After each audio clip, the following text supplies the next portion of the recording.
без повече отлагане, започваме с битка номер 1 от мейн картата. Тя ще е по правилата на Muay Thai в категория до 61 кг. В 3 рунда по 3 минути. Нека видим кой е боецът в синия ъгъл.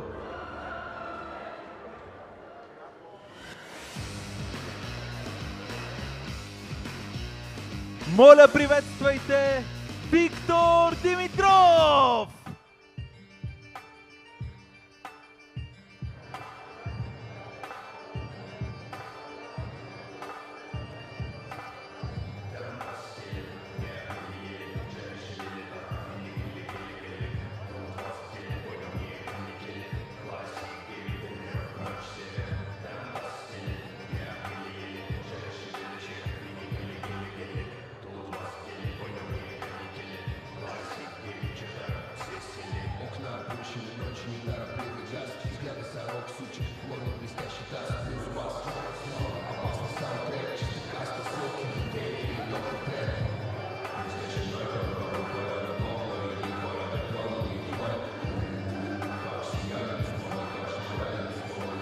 Нека видим и неговият опонент в червения ъгъл.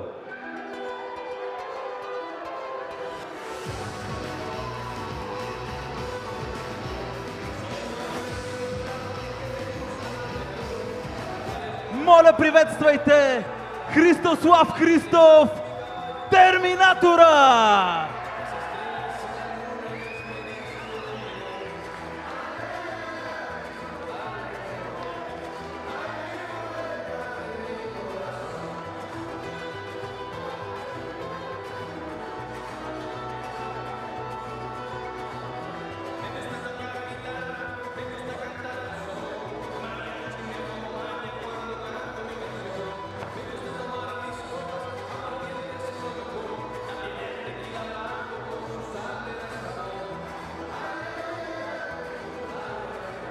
В синия ъгъл с треньор от спортен клуб Торос Русе, Мартин Маринов и Диан Ангелов, на 17 години и 177 см височина, с 2 професионални победи и без загуба.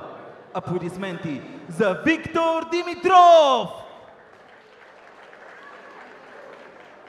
В червения ъгъл, роден в Асизи, Италия, представител на Антон Петров Академи под ръководството на треньора Антон Петров, с една професионална победа с нокаут над Симеон Голованов на гала вечерта на Max Fight Night, на 17 години и 168 см. Моля, аплодисменти за Христослав Христов, Терминатора! Рефер на този двубой е Красимир Димов.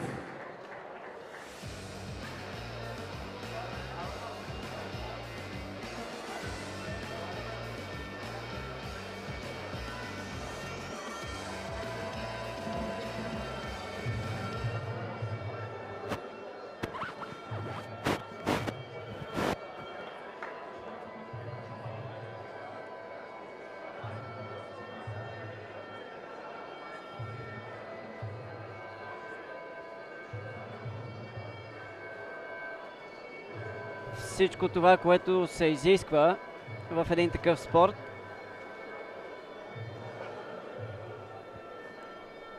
Ти си бил в някоя от тези държави и виждал ли си на живо изпълнение на този ритуал? Не съм. Не съм присъствал на гала вечер, която да е на открито. Така че, но това си е, както каза ти, традиция и е задължителна при Muay Thai срещите. Какви са твоите очаквания предвид факта, че ще видим двама 17 годишни състезатели? При такъв сблъсък не можеш да имаш очаквания. Двамата са изпълнени с заряд, излизат за победа и те първо ще ни покажат на какво могат и на какво са способни. Лично на мен ми направи впечатление, че даже нямаха търпение. Малко като че ли риска да прегорят е най-големия в случая. Тук вече идва ролята на треньорите. Антон Петров е достатъчно опитен като треньор вече, за да може да потуши адреналина. Именно направим впечатление, че Христослав Христов излезна все едно му е 100-тия матч. В смисъл, той на 17 години изглеждаше, че все едно е на 37 и излиза да се забавлява. Ще видим дали това е просто актьорска игра или той наистина така се чувства. Сега ще видим. Именно той тръгва първи в атака през десен лоу кик към комбинация с две крушета дясно, след това и ляво. Захваща се за съперника. Краси Димов се намесва и разделя двамата състезатели. Отново през дясно круше към лоу кик преминава. Сега обаче пропусна дясната. Да, много добре го засече Виктор.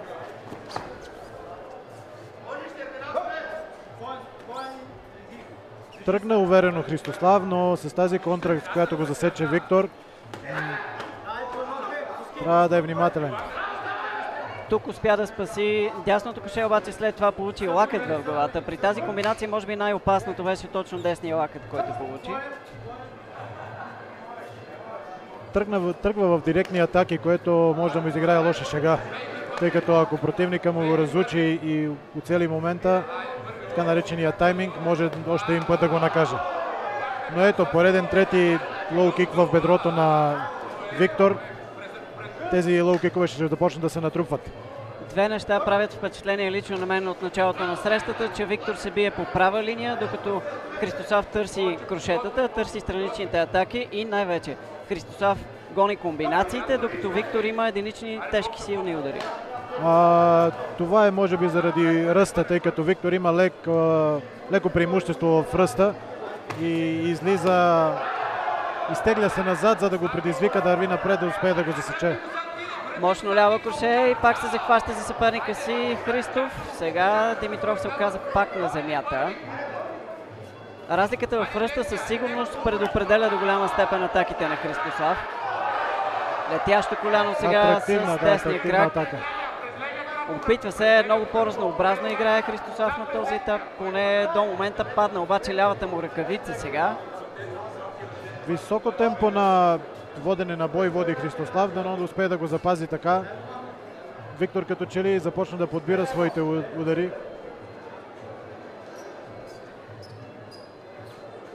И двамата дишат тежко, въпреки че изминали само половиния рунд.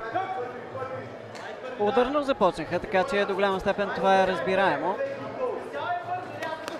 Още веднъж тръгва за комбинация Христослав, обаче получава дясно круше в главата си. Тук десния му лоу кик не беше кой знае колко успешен. Много хубав ляв апъркът в тялото. Попадението в тялото обаче в черния дроб беше най-тежко. Да. Много точно попадение.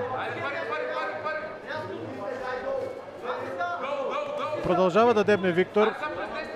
Продължава да е по-пасивният състезател. Проблем с екипировката на Виктор, нищо кой знае колко притеснително. 10 секунди и ще чуем всеки момент и сигнала. Вероятно, какъв лоу кик ниско долу в левия глезен.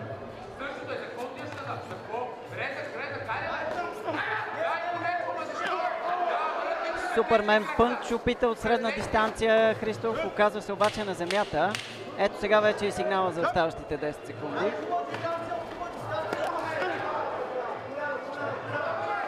Бекфиста на Димитров не беше навременен, така че Христов нямаше от какво да бъде застрашен в тази ситуация и се отправя към ъгъла си. И сега ще получи указания и напътствия от Антон Петров. Чест прави на Антон, че е дошъл лично, за да се погрижи за своите състезатели. Все пак това е негова академия, ако не се грижи за своите, не искам да ги омаловажа, като ги нареча продукти, но той трябва да ги развие като именно бойци продукти. Някои от избраните моменти виждаме сега от тази първа част. Една от малкото комбинации за Димитров, след която Христов се оказа на пода. Ето тук сега ще видим дясното круше на Христов. След този десен лоу кик той се изправи и пласира едно дясно круше, пробва десния апъркът, който обаче се размина далеч от целта. Ето го десния апъркът, за който ставаше въпрос. 8 комбинации общо имаше Христов, който прави впечатление, че има патърн, има определен начин, по който атакува. Всеки боец го има в крайна сметка. Личи си, че и двамата бойци имат определени стратегии, които се опитват да следват. Но впечатление прави, че тези 4 лоу кика, които влезнаха, ето поредния пети, мисля, че започна да се отразяват сериозно. Много добро коляно. добавя и коляно към комбинацията. Христов със сигурност прави впечатление, че той търси. Видяхме комбинация от 4 удара. Това никак не е лесно за изпълнение на живо. Може би в залата, когато тренираш, да, но на живо по време на гала вечер. Подрежда своите атаки, подбира ударите и акцентира върху краката, което за сега работи. Единствено трябва да бъде внимателен между тези удари, да не бъде засечен с контра.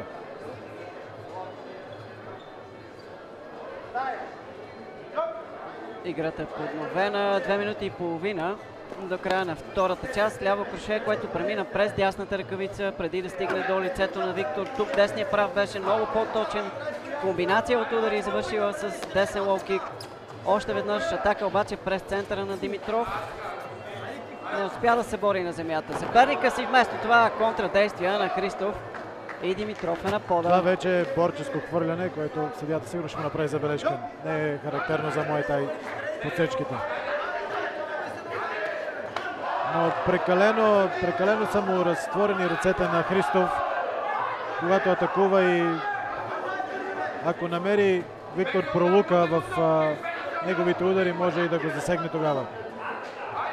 Какво да кажем обаче за десния лоу-кик на Христов? Наистина до момента той прави разликата. Виждаме, че лявото коляно на Димитров вече е зачервено.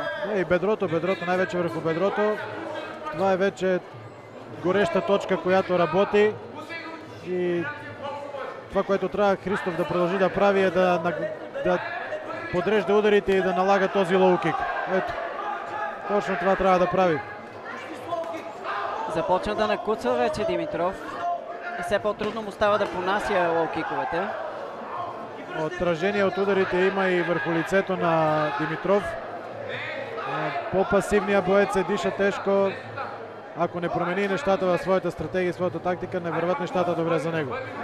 Колко трудно е да се отразят така лоу-киковете. Виждаме, че знаем, че Алекс Перейра добре се справя с отразяването на лоу-киковете. Алекс Перейра, виж пилотаж. Все пак това са години трениране и налагане на този стил и това, което е изградил той, така че той е цар на лоу-киковете и на блокирането от тях. А и не само техниката, при него и ръстовото предимство. Тук имаме хубава атака от Христов. Тежки попадения, стори ми се обаче, че едно от тях, ето сега и това второто на Димитров, като че ли попадна в задната част на главата на Христов. Трябва да бъде много внимателен. Десен прав сега и Христов е на пода. Не беше плътен този десен, беше като с подбутване, но факт е, че Христов падна на пода.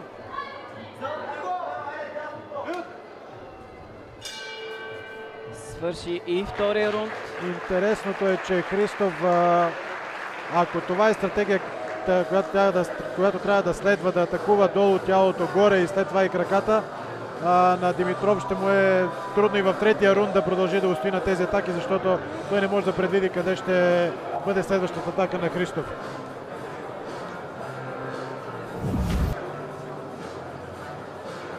Получава правилните указания Димитров в своя ъгъл, че трябва да го държи на дистанция, че трябва да е по-активен с и предния си крак и с предната ръка и да наглася дясната ръка, нали, за да завършва с нея, но не видяхме това нещо от него в двата рунда.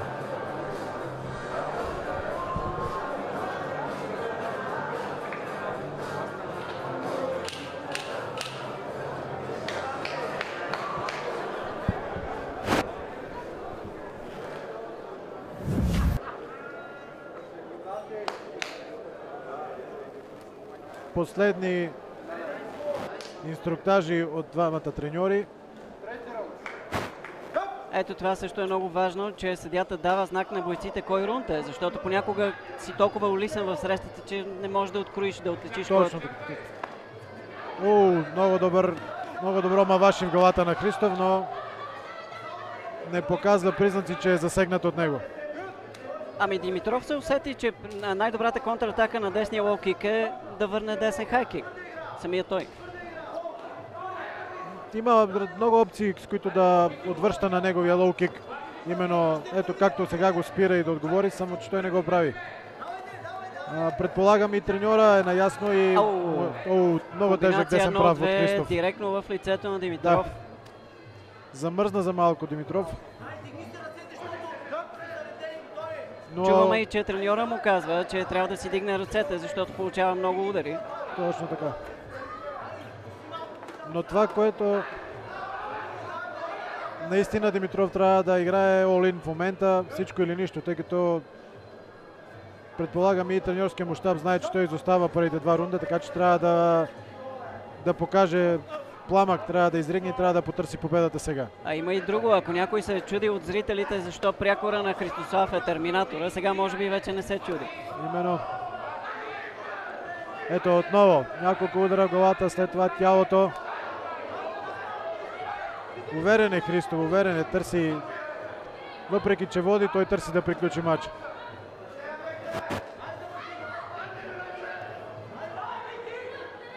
Може би тук ще се намеси арбитъра да ги раздели, да, точно така. Изчерпа се атаката на Димитров. Да, опитаха се и двамата да разменят и лакти, и колене в клинча.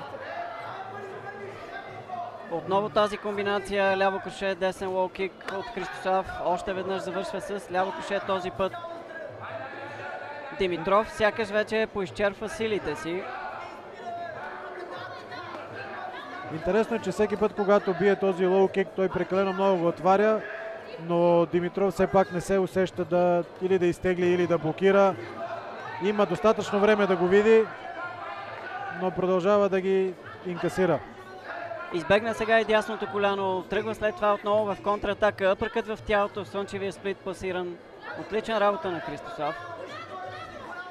Събуди се малко в края на третия рунд, но ще му трябва много повече от това, ако иска да постигне победа. Пробва Майгер и Виктор Димитров, само че схвана какво иска да направи съперникът му. Христослав тръгна в атака. Може би време за още една-две по-съществени акции. Сега добър ескиваж. 10 секунди до края.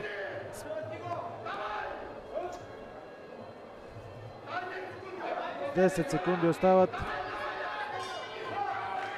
Свърши срещата, очакваме решението на съдията, но според мен Христослав Христов би трябвало да спечели. Категоричен победител. И Димитров го знае това, съдейки по реакциите му.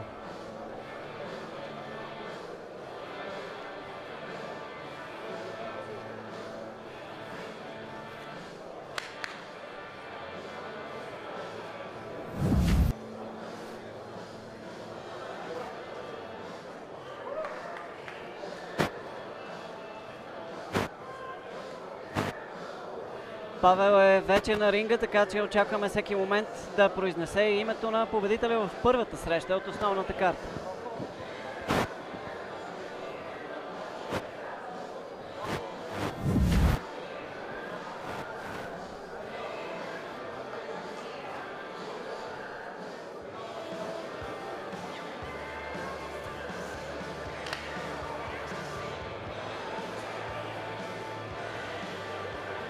И така, с категорично единодушно съдийско решение, победител е Христослав Христов, Терминатора!